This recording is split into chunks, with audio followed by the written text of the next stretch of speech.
Princess Anne's heartbreaking call to Charles in the late Queen's final days. Princess Anne had to pick up the phone and made a heartbreaking personal call as her mother the Queen's health started to fail. Her Majesty spent the final days of her life at Balmoral, and by chance, her daughter was already in residence, having travelled to Scotland for some royal engagements.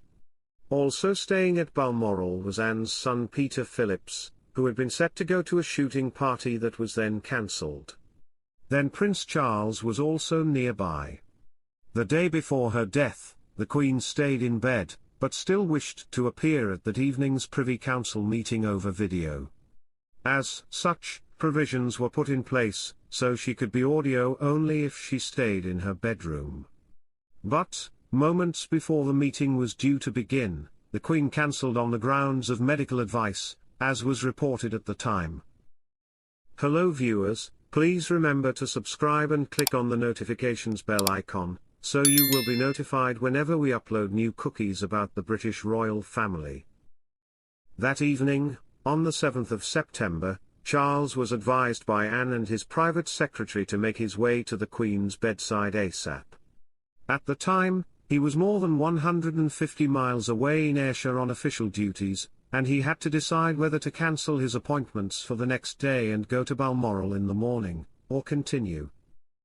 Royal author Robert Hardman revealed in his book Charles III, New King, New Court. The inside story, via the Mail, that Charles's private secretary, Sir Clive Alderton, poignantly told him, "Think how you would feel if you never said goodbye." The next morning, Princess Anne called Charles again, and told him to come immediately. At 9:30 a.m. Charles was taken by helicopter with Camilla, and then contacted Prince William, Prince Harry and his younger brothers, Andrew and Edward, and suggested they come to Balmoral. Princess Anne attends horse riding event 4 months after accident left her in hospital. The Princess Royal attended a performance by the world's oldest riding academy 4 months after suffering a concussion in a horse accident. Princess Anne watched 8 riders and 26 horses from the Spanish riding school in London perform synchronized routines on Friday evening. The academy, based in Vienna, Austria, has taught classical horsemanship in its Renaissance equestrian high school tradition for more than 450 years. The princess was in attendance for the opening night of a tour by the school from the Royal Box on the opening night of the OVO Arena, Wembley. She was joined by model Lady Victoria Hervey, influencer Chubbs Wallace, and thousands of fans who enjoyed the show. The Princess Royal, 74, was admitted to hospital with a head injury and concussion after reportedly being kicked in the head whilst walking on her Gatcombe Park estate in Gloucestershire. Due to her concussion and no eyewitnesses, the events of June 23 are unknown, with the princess couldn't remember a single thing. She was admitted to Southmead Hospital in Bristol and took nearly 2 weeks off from her royal duties after spending 5 days at the hospital. Princess Anne competed for Great Britain in the equestrian 3-day event at the 1976 Montreal Olympic Games. The princess has supported the Riding Academy for decades and visited its training base several times alongside the late Queen Elizabeth II. The Academy is heading to Aberdeen's P&J Live for 3 shows on October 25, 26th and 27th. Princess Anne competed for Great Britain in the equestrian 3-day event at the 1976 Montreal Olympic Games. She has also won an individual gold medal at the 1971 Burley 3-day event, and 1 individual and team silver medals in 1975 at Lumahlin. The longest reigning British monarch continued to ride horseback during her final years of life despite doctors' advice to quit. She was pictured at the age of 96 riding around her Windsor estate months before her death in September 2022. The Queen reportedly owned over 100 horses in her lifetime. The lighting up of the iconic Sydney Opera House didn't quite go to plan, however, as the torrential downpours delayed the departure of a Cunard cruise ship docked in the way of the projector. King Charles in tears in first post-summer outing a day before late Queen's anniversary. The late Queen Elizabeth II regularly attended the Braemar gathering.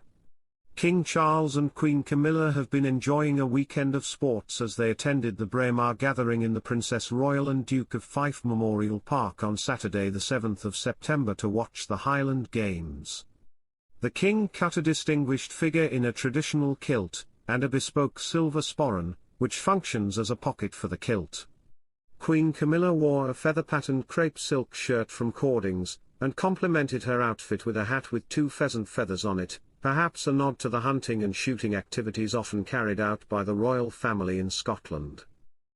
The Queen was presented with a small bouquet of white heather, symbolizing protection and good luck. The royal couple shared a smile as they settled in to watch the games. Events include the caber toss, a feat of strength where larch trees, sometimes over 20 feet long, are thrown end over end, tug-of-war, throwing of hammers, pipe bands and Highland dancing. The King presents a victorious athlete with a cup. Princess Anne shares a joke with her brother last year, wearing a vibrant red outfit. The late Queen and Prince Philip, then Prince Charles and Camilla look on with laughter as their Balmoral team competes in the tug-of-war. The late Queen and then Prince Charles were brought to tears when watching the children's sack race at the 2012 Braemar gathering. The late Princess Diana also attended the Highland Games at Braemar in 1981, choosing to wear a tartan dress in honor of the day. On September 10, Buckingham Palace shared more information about the King and Queen's upcoming tour, announcing that the royal couple will be traveling abroad from Friday, October 18 to Saturday, October 26. The visit is significant as it's the monarch's first tour to Commonwealth countries since he became king. It also marks his first major international trip following his cancer diagnosis earlier this year. Their Majesties the King and Queen will undertake an autumn tour from Friday 18th, Saturday 26th of October 2024. This will include a royal visit to Australia, state visit to the independent state of Samoa and attendance at the Commonwealth Heads of Government meeting, CHOGM, 2024, the palace said in a statement, verifying speculation that the King would attend CHOGM, which kicks off in Samoa on October 21. The summit is held biennially, and Charles is head of the Commonwealth Association of 56 nations. The King's visit to Australia will be His Majesty's first to a realm as monarch, whilst the Commonwealth Heads of Government meeting in Samoa is the first the King will attend as head of the Commonwealth, it continued. In both countries, Their Majesties' engagements will focus on themes designed to celebrate the best of Australia and Samoa, as well as reflecting aspects of the King and Queen's work. The palace gave a rundown of the busy schedule the King and Queen plan to pack into 9 days, from a kick-off with the Australian Prime Minister and visits to the Australian War Memorial and Aboriginal and Torres Strait Islander Memorial to the National Botanic Gardens. Thanks for watching. Please don't forget to like this video and drop comments, and most importantly don't forget to subscribe and hit the notification bell so you don't miss anything.